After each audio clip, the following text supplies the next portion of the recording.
तो आज हम पढ़ने वाले हैं रदरफोर्ड्स अल्फा स्कैटरिंग एक्सपेरिमेंट के बारे में, जिससे हमने बहुत इंपॉर्टेंट कंक्लूजन्स निकाले थे। हमने एटम के बारे में बहुत सारी चीज़ें निकाली। आपको ये फील आज आने वाली है, आज तक बस आपने नाम सुना होगा, लेकिन आपको समझ ये आज में आएगा कि एक्चुअली में ये होता क्या है। तो इससे पहले कि मैं रदरफोर्ड का एक्सपेरिमेंट स्टार्ट करूं, मैं पहले आपसे एक क्वेश्चन पूछना चाहूँगा कि बेटा अल्फा पार्टिकल होता क्या है? अल्फा पार्टिकल होता क्या है? अब आप मुझसे बोलोगे कि ये एक रेडियो एक्टिव पार्टिकल है। मतलब बेसिकली जब रेडियो एक्टिव एलिमेंट होता है तो पार्टिकल एमिट करते हैं, उसमें से जो पार्टिकल निकलता है वो अल्फा पार्टिकल है। ठीक है भाई, अल्फा रेज हमने सुन रखी है, हमने बीटा रेज सुन रखी है, हमने गामा रेज तक सुन रखी है, न्यूट्रिनो सुन रखा है, पॉजिट्रॉन सुन रखा है, सब कुछ सुन रखा है। ठीक है, आप बस मुझे नाम चिपका दोगे। लेकिन अल्फा पार्टिकल एक्चुअली में क्या होता है? तो ये होता है भाई, अगर आप हीलियम लेके चलते हो और उस पर 2 पॉजिटिव, मतलब डबली आयनाइज्ड हीलियम एटम, क्या कहते हैं? डबली आयनाइज्ड हीलियम एटम को हम अल्फा पार्टिकल बोलते हैं। एकदम बेसिक से लेके चलो, तभी आपको फील आएगा, मजा आएगा सब्जेक्ट को पढ़ने का। ठीक है, अगर हीलियम में क्या है भाई? हीलियम में है 2He4, मतलब अब बताओ, हमने बोला था ये क्या होता है भाई? Z होता है, एटॉमिक नंबर। रिकॉल करो मेरी क्लास, हमने बोला था कि ये Z होता है। और न्यूट्रल एटम में ये क्या होता है भाई? Number of electrons. क्या होता है भाई? Number of electrons. तो ये क्या हो गया? 2। नंबर ऑफ प्रोटॉन्स भी 2 है यहाँ पे, और न्यूट्रॉन्स भी 2 है यहाँ पे। अगर मैं यहाँ से 2 इलेक्ट्रॉन निकाल दूँ, तब जो बचेगा वो बचेगा हमारा अल्फा पार्टिकल। बात समझ में आई? बेसिकली हीलियम के न्यूक्लियस को ही बोलेंगे, क्योंकि प्रोटॉन और न्यूट्रॉन बचा, तो हम लोग बोलेंगे अल्फा पार्टिकल।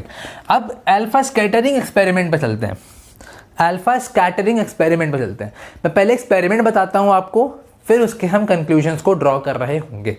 तो होता क्या है इस एक्सपेरिमेंट में कि हम एक रेडियो एक्टिव पार्टिकल लेंगे, जैसे कि हमने ले लिया रेडियम। हमने ले लिया रेडियम, जो कि क्या है? एक रेडियो एक्टिव पार्टिकल है। अब ये रेडियो एक्टिव क्यों है, कैसे है, क्या एमिट करेगा, वो हम न्यूक्लियर केमिस्ट्री और रेडियो एक्टिविटी में डिस्कस करेंगे। अभी हम बोल रहे हैं कि ये रेडियम पार्टिकल कैसा है? रेडियो एक्टिव है, जो कि अल्फा रेज एमिट करेगा। अल्फा रेज एमिट करेगा। ठीक है, अब हमने इसके सामने क्या ले रखा है? यहाँ पे एक गोल्ड फॉइल ले रखी है। हमने एक गोल्ड फॉइल ले रखी है, यहाँ पे एक बहुत पतली सी हमने गोल्ड फॉइल ले रखी है। अब क्वेश्चन आता है कि हमने गोल्ड फॉइल क्यों ली? हमने गोल्ड ही क्यों चूज किया? हमने गोल्ड ही क्यों चूज किया? तो गोल्ड चूज करने का रीजन ये था कि gold is highly malleable. Gold is highly malleable, बहुत ही पतले पतले शीट्स में हम इसको ड्रॉ कर सकते हैं, इसीलिए हमने गोल्ड को चूज किया। बात समझ में आ रही है? आई होप समझ में आ रहा होगा, फील आ रहा होगा, रीज़न समझ में आ रहा होगा कि चीज़ों का रीज़न होता एक्चुअली में क्या है और क्यों होता है। ठीक है, अब इसके चारों तरफ, इसके around we have one screen. इसके around we have one screen. इसके around we have one screen. ठीक है, which screen? We have ZnS screen, that is zinc sulphide screen. Zinc sulphide की प्रॉपर्टी मैं आपको पहले भी करा चुका हूँ कि ये एक फ्लोरोसेंस कॉज करता है। क्या करता है? फ्लोरोसेंस कॉज करता है।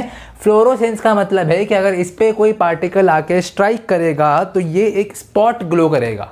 ये एक स्पॉट ग्लो करेगा। तो मैंने क्या ले रखा है भाई? जिंक सल्फाइड की मैंने स्क्रीन ले रखी है। मैंने जिंक सल्फाइड की एक स्क्रीन लगा रखी है इसके ऊपर। ठीक है, बात समझ में आ रही है? मतलब अगर इस पर स्ट्राइक करेगा कोई पार्टिकल तो ये हमें ग्लो दिखा रहा होगा। बात समझ में आई? अब होता देखो क्या है कि यहाँ से आपका अल्फा पार्टिकल चलेगा, यहाँ से आपका अल्फा पार्टिकल चलेगा। ठीक है, मैं सपोज कर रहा हूँ, क्योंकि वो हर तरीके से हर डायरेक्शन में जाएंगे। ठीक है, हर डायरेक्शन में जा रहे होंगे। ठीक है, हर डायरेक्शन में जा रहे होंगे। तो पहला कंक्लूजन जो हमने ड्रॉ किया, अच्छा मैं पहले ये बता देता हूँ कि ये एक्सपेरिमेंट वर्क किस प्रिंसिपल पे करता है। ये वर्क करता है इलेक्ट्रोस्टैटिक अट्रैक्शंस पे, इंटरैक्शंस पे, इलेक्ट्रोस्टैटिक इंटरैक्शंस। हम लोग बचपन से पढ़ते आ रहे हैं कि like charges repel each other and unlike charges attract each other. तो मैंने बोला कि गोल्ड फॉइल के अंदर भी क्या होगा भाई? गोल्ड फॉइल के अंदर भी क्या होगा? एटम होगा। एटम होगा जिसमें कि न्यूक्लियस पॉजिटिवली चार्ज होगा और सराउंडिंग में क्या होंगे? इलेक्ट्रॉन्स होंगे। बात समझ में आई? तो हमारा पास यहाँ पे अल्फा पार्टिकल है, मतलब ये कैसा है? Positive particle. मैंने बोला था डबली आयनाइज्ड मतलब 2He पॉजिटिव, तो ये भी पॉजिटिव। आपको पता है न्यूक्लियस से ये क्या होगा, रिपेल होगा, इलेक्ट्रॉन से क्या होगा, ये अट्रैक्ट होगा। इसी प्रिंसिपल पे हमारा ये एक्सपेरिमेंट पूरा का पूरा बेस्ड होता है। मैं बताता हूँ आपको कि हमारी ऑब्जर्वेशंस क्या थी। पहली ऑब्जर्वेशंस ये थी कि जो हमारा अल्फा पार्टिकल्स था वो मोस्टली तो स्ट्रेट चला गया। वो मोस्टली कैसा चला गया, स्ट्रेट, मतलब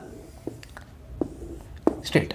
मोस्टली कैसे चले गए, most of the alpha particles were undeflected. पहला ऑब्जर्वेशन आई कि most of the particles were undeflected. भैया अब ऐसा क्यों, मैंने बोला कि पॉजिटिव पॉजिटिव तो रिपेल करेंगे, दूर भागना चाहिए था, लेकिन अनडिफ्लेक्टेड आ रहे हैं। इसका मतलब उनको तो मिले ही नहीं रास्ते में, हमें रास्ते में मिले ही नहीं पॉजिटिव। पॉजिटिव आते तो हम रास्ता बदल लेते, लेकिन हमें पॉजिटिव दिखे ही नहीं, हम सीधे चलते चले गए। तो यही समझ में आया कि पहले तो ये अनडिफ्लेक्टेड चले गए, ठीक है, मोस्ट ऑफ द पार्टिकल्स, बहुत सारे, ठीक है। इससे क्या समझ में आया, इससे हमें ये समझ में आता है कि एटम बहुत ज़्यादा हॉलो है। एटम इज़ वेरी हॉलो, मतलब खाली जगह है, बहुत सारी खाली जगह है। तभी तो मैं मस्ती से घूमते हुए चला गया, वरना तो कैसे जाता, पॉजिटिव मिल जाता तो वापस चला आता, इलेक्ट्रॉन मिल जाता तो चिपका के ले जाता। कुछ नहीं हुआ क्योंकि एटम बहुत हॉलो है, काफ़ी जगह खाली है। बात समझ में आई। सेकंड जो ऑब्जर्वेशन आई, सेकंड जो ऑब्जर्वेशन हमें मिली, सेकंड जो ऑब्जर्वेशन हमको मिली कि कुछ पार्टिकल्स थे अल्फा पार्टिकल्स जिसको थोड़ा सा डिफ्लेक्शन हुआ, जिनको थोड़ा सा डिफ्लेक्शन हुआ, जो थोड़ा सा भटक गए, इधर चला मैं उधर चला, भटक गए। बात समझ में आ रही है, भटक गए, अपने रास्ता से बदल गए। हाँ ठीक है, राह भूल गए अपने, बोलेंगे जाके भगवान कहाँ है तू, ठीक है, भटक गए, अपने राह से भटक गए, राह देखेंगे जाके। क्यों हुआ ऐसा, क्योंकि इलेक्ट्रॉन्स थे, किधर थे, इलेक्ट्रॉन्स थे, इलेक्ट्रॉन्स की तरफ भटक गए, इलेक्ट्रॉन्स को देखते ही मुंह मारने चले गए, तुरंत चले गए, ठीक है। बात समझ में आ रही है, फील आ रही है एकदम। आप हो यहाँ पे, आपको कुछ दिख गया अच्छा सा, आप चले जाओगे उधर भाग के, बिल्कुल चले जाओगे। तो इससे समझ में आया कि इलेक्ट्रॉन्स रिवॉल्व करते हैं अराउंड दी एटम्स, बाहर की तरफ, अट्रैक्ट होके भाग गए, बिल्कुल। अब भाई, अब कुछ ऐसे थे, क्यों भाग गए, दूसरा ये भी पॉइंट था कि यहाँ पे न्यूक्लियस से रिपल्शन हो रहा था।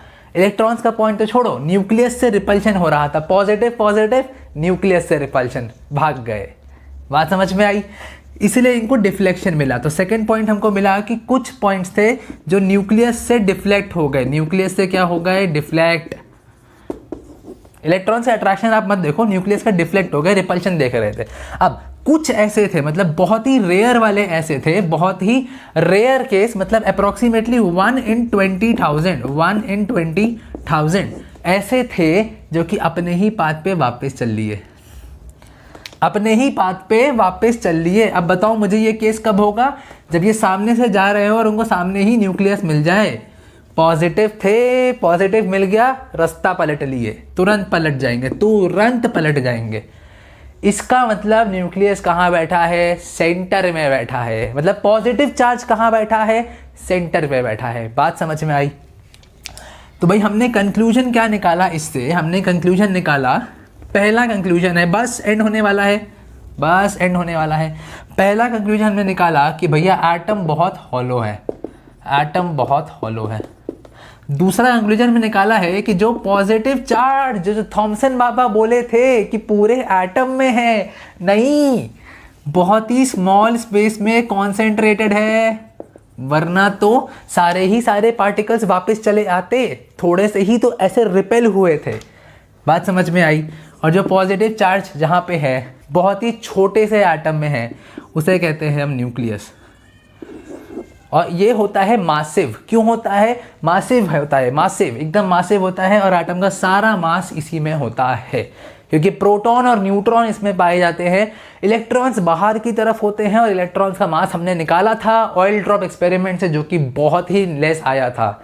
आई होप आपको समझ में आया होगा Rutherford's alpha scattering experiment, and I hope आपको एटॉमिक स्ट्रक्चर की सीरीज क्लियर होगी। मिलते हैं अगले वीडियो में, तब तक के लिए थैंक यू सो मच।